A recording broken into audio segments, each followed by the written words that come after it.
Emily Carter was a devoted mother who wanted nothing more than a safe, happy life for her young son Noah. But when she agreed to a simple day trip with her ex-boyfriend Daniel Hayes, it set in motion a terrifying chain of events that ended with both Emily and Noah vanishing without a trace, and the shocking investigation that exposed a sinister truth no one expected. Emily Carter's life in Brookhaven appeared ordinary, yet full of quiet strength. At 30 years old, she had already endured the pain of a broken relationship, the challenges of raising a child alone, and the demands of working long shifts as a nurse. Despite all of this, she carried herself with grace. Her son, 6-year-old Noah, was the center of her world. She planned her schedule around his school activities, made time to read him bedtime stories after exhausting shifts, and never failed to show up at family gatherings with him by her side. To her friends, Emily seemed to be someone who had finally found balance after years of turbulence, but shadows of the past still lingered, tied to one man, Daniel Hayes. Daniel had once been part of Emily's life in a serious way. Their 3-year relationship had been marked by intensity, filled with moments of charm followed by unsettling bursts of anger. He was the kind of man who could sweep someone off their feet with attention one moment and frighten them with possessiveness the next. In the end, Emily ended the relationship, realizing that Daniel's controlling tendencies would never change. Yet walking away had not been simple. He continued to appear in her life, showing up uninvited, sending messages, and making subtle attempts to remain connected to her and, more troublingly, to Noah. Even though Noah was not his biological son, Daniel often insisted on spending time with the boy, framing it as his way of still being family. Emily kept her distance, but she also feared that shutting him out completely might provoke something worse. When Daniel suggested a trip to the lake late that summer, Emily was hesitant. She mentioned it to her sister, explaining that he wanted to take Noah fishing and promised it would be a harmless day outdoors. Emily said she agreed only because she didn't want to create unnecessary tension. To her, it was a simple trip, something that would give Noah fresh air and keep Daniel satisfied enough to back off. She promised it was only for one afternoon. Nothing more. She packed a small bag with snacks, sunscreen, and Noah's favorite toy, preparing as though it were any other outing. Nobody in her family could have imagined that this seemingly ordinary decision would be the last time they ever saw her or Noah. The weekend passed without alarm until Emily missed her next hospital shift. That alone raised concern. Emily was dependable, always arriving early, always putting her patients first. When she didn't show up, her coworkers knew something was wrong. Calls went straight to voicemail, messages were unanswered, and her car was not in its driveway. By the following morning, panic had set in among her family. They filed a missing persons report, and police quickly noted the detail that stood out most. The last person she had been with was Daniel Hayes. From that moment, the search for Emily and Noah began. What looked like a peaceful day trip quickly transformed into a chilling mystery. Family, friends, and neighbors all began to realize that the shadows of Emily's past may have followed her farther than anyone expected, and her decision to give Daniel one last chance at civility might have placed her and Noah in unimaginable danger. The investigation into Emily and Noah's disappearance began with urgency. As police knew, the first 48 hours were critical. Officers focused immediately on the lake where Emily had said she would be spending the day with Daniel. The lake was vast, surrounded by dense forest, with winding dirt trails leading to secluded spots rarely visited by the public. Park rangers confirmed that Emily's car had been spotted in the parking lot over the weekend, but by the time investigators arrived, it was nowhere to be found. That detail alone raised troubling questions. If she had indeed spent the day at the lake, where had her car gone, and who had moved it?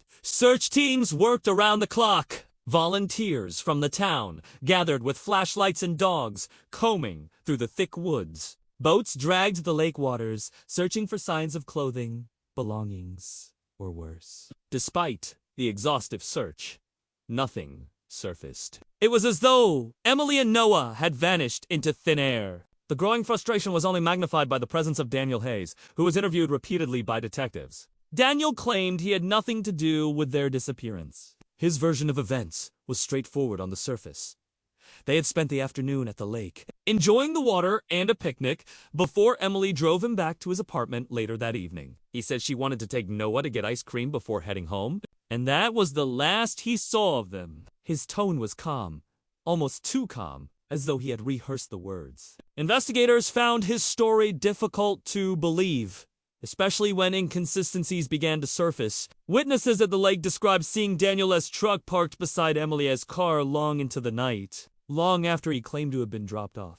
A couple hiking on one of the trails reported hearing raised voices near the water around dusk, sharp tones that carried far through the trees, though they couldn't identify who it was. Another family leaving the park late noticed a man fitting Daniel's description pacing near the parking lot, looking agitated. These accounts contradicted his version of events, making him appear less like a casual companion and more like someone with something to hide. Digging into his past added another layer of suspicion. Investigators uncovered prior reports filed by one of Daniel's ex, alleging harassment and stalking after their breakup. While no convictions had been made, the patterns of behavior were disturbingly familiar. Friends and neighbors described him as someone who became obsessive in relationships, unwilling to let go once things ended. Emily herself had confided in relatives months earlier that Daniel often tried to insert himself into her life, insisting on seeing Noah, even when she said no. She had grown weary of his persistence,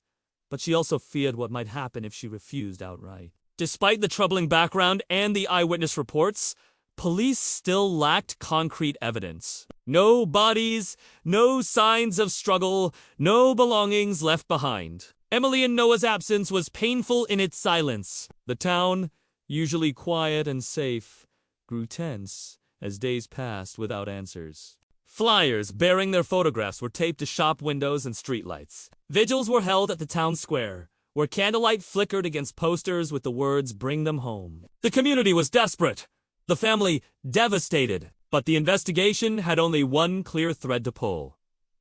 Daniel Hayes was the last person to see them alive, and his story was unraveling piece by piece. Detectives intensified their focus on Daniel Hayes, believing his calm demeanor masked something darker. His interviews shifted over time, small details changing in ways that made investigators more suspicious. At first, he insisted Emily had dropped him at his apartment around 7 in the evening, but phone records showed his cell signal pinged near the lake nearly 2 hours later. When confronted, he claimed he had gone for a walk nearby to clear his head, but the explanation felt thin. Detectives knew that people often trip themselves up when lying, and Daniel seemed to be doing just that. Forensic teams were sent back to the lake, determined to find anything that could contradict his story. Near a secluded trail, they discovered a patch of disturbed soil. At first glance, it appeared as though someone had dragged heavy objects through the dirt toward the woods. Cadaver dogs were brought in and quickly alerted to the area, raising fears that the worst had happened. Yet when the ground was dug up, nothing surfaced. It was another cruel twist that left more questions than answers. What had been dragged, and where had it gone? The investigation then turned to vehicles. Surveillance cameras from nearby highways and gas stations became crucial. After painstakingly reviewing footage, detectives spotted Daniel's dark pickup truck leaving the vicinity of the lake around midnight. Disturbingly, a second vehicle was following close behind. Emily's sedan. While Daniel had claimed she dropped him off hours earlier, the footage told a different story.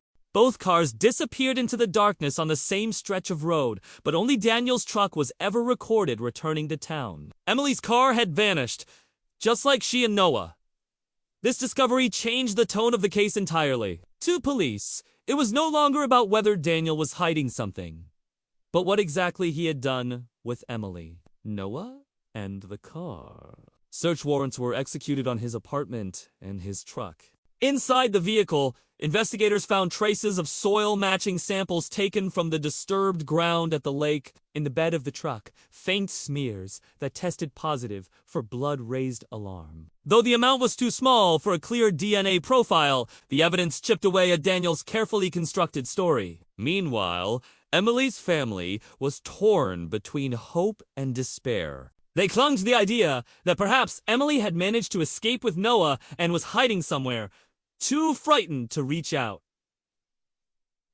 But as days stretched into weeks, hope grew harder to hold. Noah's absence was felt most painfully. His favorite backpack was still hanging by the front door of Emily's house, untouched, as though he had planned to return after a simple outing. That single image haunted relatives and friends who visited her home, a silent reminder of what was missing. The media seized on every development, turning the disappearance into nightly news. Daniel's name became synonymous with suspicion, though he continued to deny involvement. He appeared at a vigil once, standing stiffly apart from the family, his face expressionless as candles flickered in the night. To those who saw him, his presence felt more like a performance than genuine grief. Detectives watched him closely, convinced that his mask would eventually crack. The evidence was mounting, but without Emily, Noah, or the car, the case remained stuck in a chilling limbo as weeks turned into months.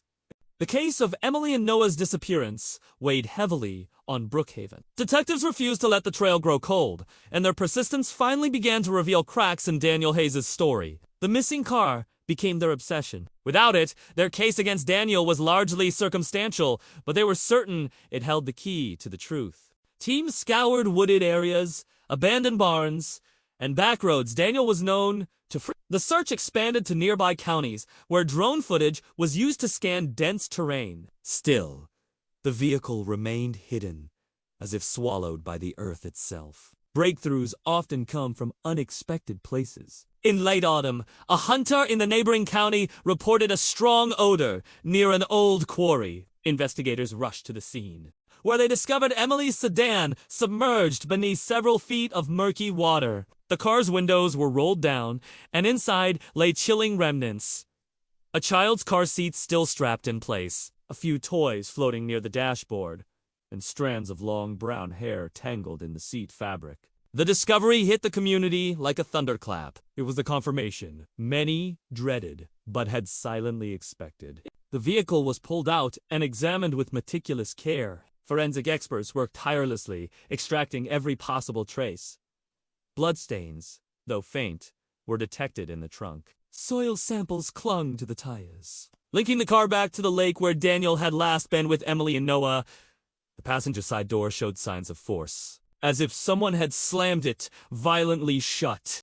All of it painted a grim picture that contradicted Daniel's calm story of an uneventful day trip. Detectives brought Daniel in again, this time with the evidence spread out before him. His composure faltered. His explanations grew inconsistent, at one point suggesting Emily had dropped him off. Then later, claiming she had driven away angrily, threatening to never return. Each revision only deepened suspicion. Prosecutors knew the case was tightening around him, though they still lacked the bodies, and without them, conviction would be an uphill battle. The discovery of the car reignited media attention, amplifying public pressure for justice. News stations broadcasted images of the damaged sedan being pulled from the quarry, commentators speculating about what had happened in Emily's final hours.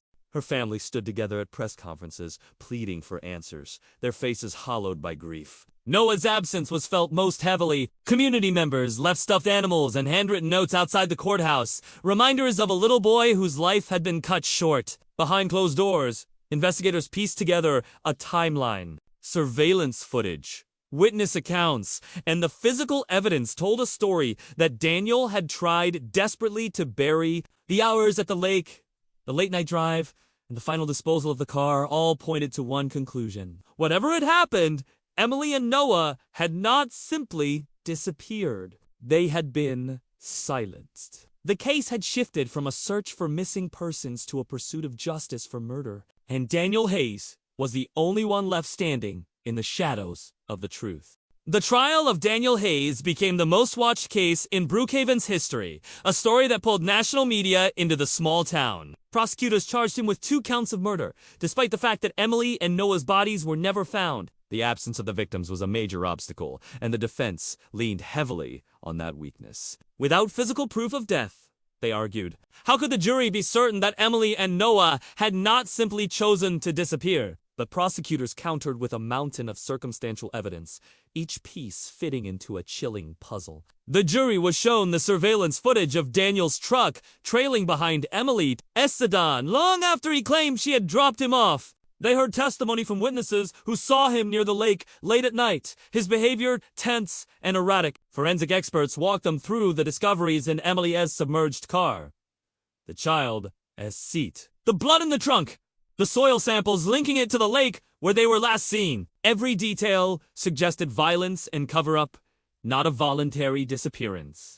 The defense tried to paint Daniel as a victim of flawed investigation, a man unfairly targeted because of his past relationships and an unlucky coincidence of timing. His attorneys highlighted the absence of direct DNA proof tying him to the crime. They remind the jury that no bodies had been recovered. No autopsy could confirm murder. But Daniel's history worked against him. Former girlfriends testified about his controlling and obsessive behavior, about late-night visits and threats when they tried to leave. Each story echoed Emily's own fears, recounted by her sister and closest friends. These patterns turned the jury's attention away from doubt and toward a chilling consistency. The atmosphere in the courtroom was heavy with grief. Emily's parents sat in the front row every day, clutching photographs of their daughter and grandson. At one point, Noah's favorite stuffed animal, a worn teddy bear, was placed on the witness stand as prosecutors described the boy's short life. The image of innocence lost lingered in the minds of everyone present, a haunting reminder of what was at stake.